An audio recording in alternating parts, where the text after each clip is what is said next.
አዲስ ዓመት አዲስ ነገር ከሌለው ምኑን አዲስ ዓመት ሆነ? ሁልጊዜም እንደምንለው ከደንበኞቻችን የምንፈልገው እርካታን ብቻ ነው እንላለን። ለአዲሱ ዓመት ደግሞ ከእርካታ ጋር ታላቅ ደስታን ጨመርንበት። ሽልማት እንደ ሁልጊዜው የወደዱትን አዘው ከወዳጆቹና ከቤተሰቦ ጋር ውብ ጊዜን እያሳለፉ 250 ድርሃምና ከዛ በላይ ተጠቃሚ ሲሆኑ የዕጣው ተሳታፊ ይሆናሉ። ኩፖኑ ላይ ስምና አድራሻውን ሞልተው በተቀመጠው ሳጥን ውስጥ ይከታሉ። ኦንላይን ለምታዙ ደንበኞቻችን ትዕዛዙ ከ250ና ከዛ በላይ ከሆነ ኩፖን አብረን የምንልክ ሲሆን ሞልተው በዱከም ሬስቶራንት በሚገኘው ሳጥን ማስገባቱን አይዘንጉ። ዕጣው የሚወጣው የአይፎን 17 ፕሮማክሱ ኦገስት 8 ሲሆን BYD ሶንግ ፕላስ ብራንድ ኒው መኪና ደግሞ ሴፕቴምበር 12 ይሆናል። የዱባይ ኢኮኖሚ ዲፓርትመንት ፍቃድ የሰጠው የመንግሥት አካል በተገኘበት ዕጣው የሚወጣ ሲሆን በዱከም የሶሻል ሚዲያ ገጾች ላይ በቀጥታ የሚተላለፍ ይሆናል። አይተው ነክተው ዳሰው የመጀመሪያውን ሰልፊ ተነስተው ዕድልዎን ያሳምሩ። በዕጣው ተሳታፊ ለመሆን 250 ድርሃም ወይም ከዚያ በላይ ተጠቃሚ መሆን፣ ለእያንዳንዱ 250 ድርሃም አንድ ኩፖን ይቀበሉ። የኩፖን ብዛት ገደብ የለውም። ብዙ ሲጠቀሙ ብዙ ዕድል ያገኛሉ። ሕግና ደንቦች ተፈጻሚ ይሆናሉ። ምግብ በልተው መኪና የሚሸለሙ ከሆነ ከዱከም ውጭ የት ይመገባሉ? ለሁሉም ውድ ደንበኞቻችን መልካም ዕድል እንመኛለን። ዱካም ዱባይ። ጤና ይስጥልን አድማጮች፣ ይህ አዋዜ ልዩ ላልሰማችሁ ነው። ከመረጃዎቹ ጋር አብርሃም መኳንንት ነኝ። በቻይና በደረሰ ከባድ አደጋ የ28 ሰዎች ሕይወት ማለፉ ተነግሯል። የቻይና መንግስት የአደጋውን መንስኤ ማጣራት ስለመጀመሩም መረጃዎች ጠቁመዋል። የተባበሩት አረብ ኤምሬትስ ከኢራን እጅግ ከበድ ያለ ማስጠንቀቂያ ሰጥቷታል። ማስጠንቀቂያው ምንድን ነው? በዘገባችን ተካቷል። እስራኤል ትራምፕን ለመግደል ስለታቀደው አዲስ የኢራን ሴራ ለአሜሪካ ማስጠንቀቂያ ሰጥታለች ስለመባሉ ይፋ ሆኗል። እነዚህና ሌሎች ጉዳዮችን በዝርዝር እናስደምጣችኋለን። አብራችሁን ቆዩ። የተባበሩት አረብ ኤምሬትስ ከኢራን እጅግ ከበድ ያለ ማስጠንቀቂያ ተሰጣት። የቀጠናው ውጥረት ዳግም ባገረሸበት በዚህ ሰዓት ዩናይትድ አረብ ኤምሬትስ ከአሜሪካ ጋር ያለሽን ግንኙነት ካላስተካከልሽ ብርቱ ክንዳችን ያርፍብሻል ስትል ቴህራን አስጠንቅቃለች። የተባበሩት አረብ ኤምሬትስ ከአሜሪካ ጋር ለምታደርገው ትብብር ዋጋ እንደምትከፍልበትም ተነግሯል። ቴህራን ከዋሽንግተን ጋር ወደ አዲስ ውጥረት መግባቷን ተከትሎ ይህንን ማስጠንቀቂያ ሰጥታታለች። አሜሪካና ኢራን ወደ ጦርነት መመለሳቸው መካከለኛው ምስራቅን ወደ ከባድ ውጥረት መልሶታል። በሁለቱ ሀገራት መካከል የመግባቢያ ስምምነት ከተፈረመ ወዲህ ከባድ የተኩስ ልውውጥ የተደረገው ያሳለፍነው ማክሰኞ ነው። የኢራን የጤና ሚኒስቴር ማክሰኞና ረቡዕ በተፈጸሙ ጥቃቶች 14 ሰዎች መገደላቸውን አረጋግጧል። እንደ አዲስ ያገረሸውን የሁለቱን ሀገራት ውጥረት ለማርገብ የቀጠናው አሸማጋዮች ጥረት መጀመራቸው ሲሰማም ፕሬዝዳንት ዶናልድ ትራምፕ የጀመርነውን የቤት ስራችንን እናጠናቅቃለን ብለዋል። ኢራን በሆርሙዝ ሰርጥ ማክሰኞ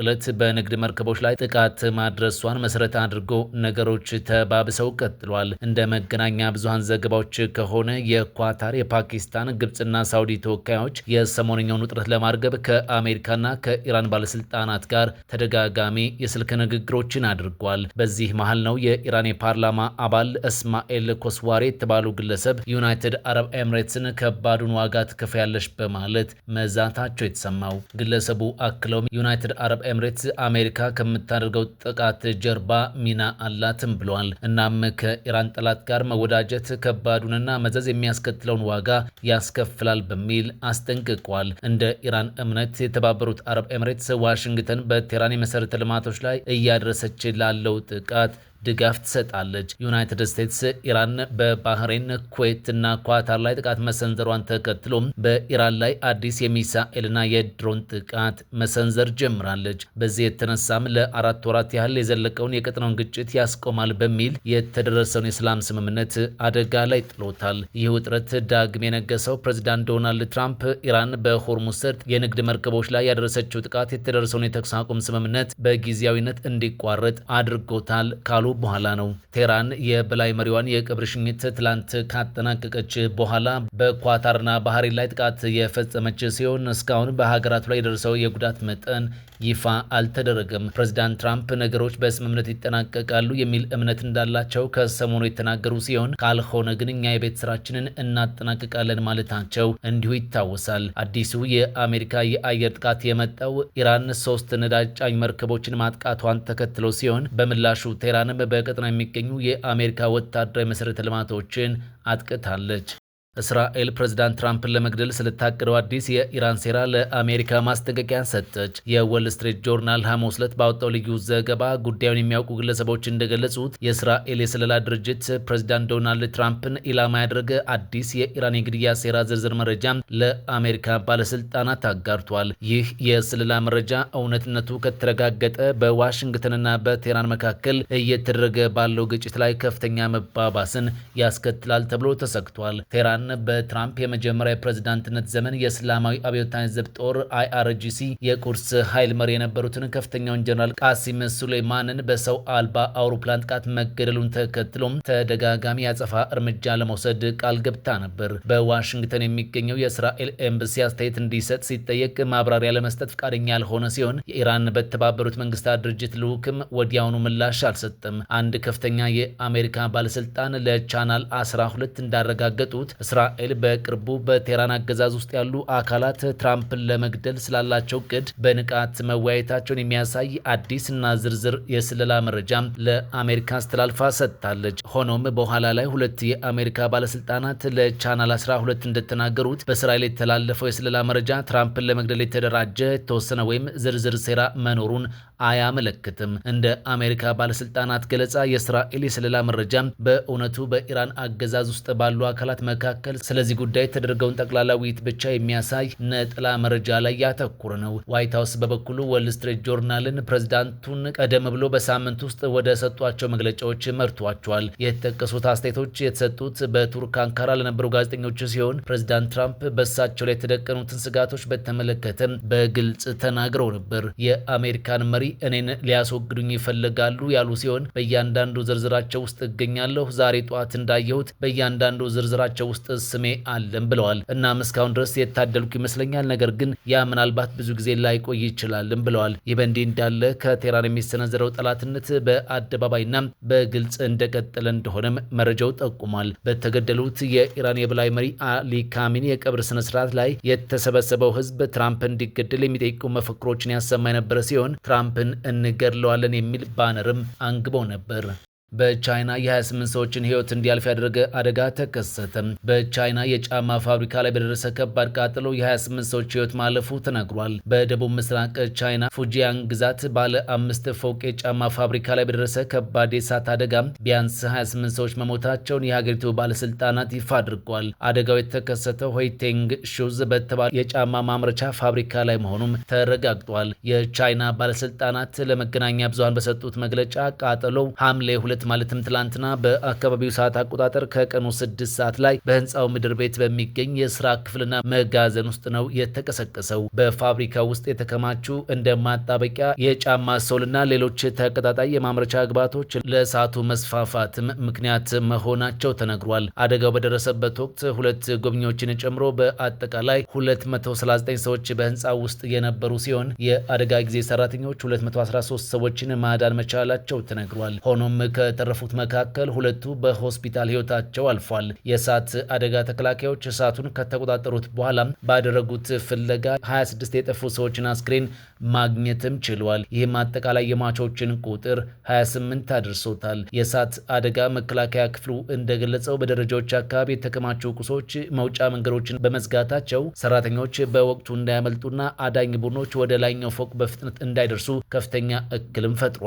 የቻይና መንግስት የአደጋውን መንስኤ ለማጣራት ከፍተኛ ምርመራ እንደጀመረም ተነግሯል። የፋብሪካው የስራ ኃላፊዎችና ተጠያቂ የሆኑ ግለሰቦች በቁጥጥር ስር ውለው ምርመራ እየተደረገባቸው እንደሚገኝ ታውቋል። ሩሲያ ፕሬዚዳንት ትራምፕ ለዩክሬን የፓትሪዮት ሚሳኤል ፍቃድ ለመስጠት መወሰናቸው ስህተት ነው አለች። የአሜሪካው ፕሬዚዳንት ዶናልድ ትራምፕ ትላንት ከዩክሬኑ አቻቸው ጋር በተገናኙበት ወቅት አገራቸው የፓትሪዮት ሚሳኤል ማምረት ፈቃድን ለዩክሬን እንደምትሰጥ መግለጻቸው ይታወቃል። የክሬምሊን ቃል አቀባይ ዲሚትሪ ፔስኮቭ በዚህ ጉዳይ በሰጡት አስተያየት ውሳኔው ስህተት ነው ብለዋል። እንዲህ አይነት ውሳኔዎች በአሜሪካና በሩሲያ መካከል ያለውን ግንኙነት ያበላሻሉ ያሉት ፔስኮቭ ጨምረውም ዩክሬን የፓትሪዮት ሚሳኤል ማምረት ፍቃድ ማግኘቷም ወደ ሰላም የሚያመራ አለመሆኑን አስረድቷል። ሁለቱንም መሪዎች ውስብስብ ስብዕና ያላቸው በሚል የገለጿቸው ቃል አቀባዩ እንዲህ አይነቱ ውሳኔ በአካባቢው ያለውን ግጭት ወደ ውስብስብ ቅርጽ ሊቀይረው እንደሚችልም አሳስቧል። ይህ በእንዲህ እንዳለ ብሉምበርግ እንደዘገበው ዩክሬን የፓትሪዮት ሚሳኤሎችን የማምረት ፍቃድ ቢሰጣትም እንኳን ሚሳኤሉን ለማምረት ዓመታት የሚፈጅባት ይሆናል። ባላስቲክ ሚሳኤሎችን የማምረት አቅም ያለውና የአንዱ ዋጋ $5 ሚሊዮን የሆነው ይህ ፓክስ 3 የተሰኘው ፓትሪዮት በአሁኑ ሰዓት የሚመረተው በአሜሪካና በጃፓን ብቻ እንደሆነም ጠቅሷል። ባካዋሳር የተባሉ የዘርፉ ባለሙያ ሲናገሩ ፓትሪዮት ሚሳኤልን መስራት ዓመታትን ይወስዳል። ይህ ማለት ደግሞ ዩክሬን እንደምትፈልገው ለቅርብ ጊዜ ጥቅም ላይ አይውልም ያሉ ሲሆን በምስጢራዊ ቴክኖሎጂዎች ላይ በአሜሪካ ያለው ጥብቅ የቁጥጥር ሂደት በራሱም እቅዱን ሊያዘገየው እንደሚችልም ባለሙያ አስረድቷል። አዲስ ዓመት አዲስ ነገር ከሌለው ምኑን አዲስ ዓመት ሆነ? ሁልጊዜም እንደምንለው ከደንበኞቻችን የምንፈልገው እርካታን ብቻ ነው እንላለን። ለአዲሱ ዓመት ደግሞ ከእርካታ ጋር ታላቅ ደስታን ጨመርንበት።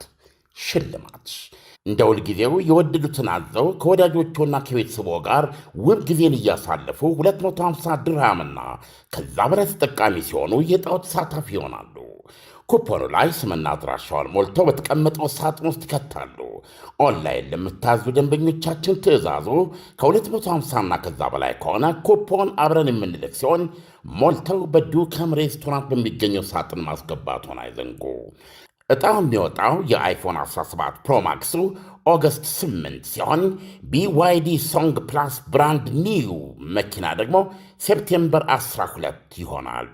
የዱባይ ኢኮኖሚ ዲፓርትመንት ፍቃድ የሰጠው የመንግሥት አካል በተገኘበት ዕጣው የሚወጣ ሲሆን በዱከም የሶሻል ሚዲያ ገጾች ላይ በቀጥታ የሚተላለፍ ይሆናል። አይተው ነክተው ዳሰው የመጀመሪያውን ሰልፊ ተነስተው ዕድልዎን ያሳምሩ። በዕጣው ተሳታፊ ለመሆን 250 ድርሃም ወይም ከዚያ በላይ ተጠቃሚ መሆን፣ ለእያንዳንዱ 250 ድርሃም አንድ ኩፖን ይቀበሉ። የኩፖን ብዛት ገደብ የለውም። ብዙ ሲጠቀሙ ብዙ ዕድል ያገኛሉ። ሕግና ደንቦች ተፈጻሚ ይሆናሉ። ምግብ በልተው መኪና የሚሸለሙ ከሆነ ከዱከም ውጭ የት ይመገባሉ? ለሁሉም ውድ ደንበኞቻችን መልካም ዕድል እንመኛለን። ዱካም ዱባይ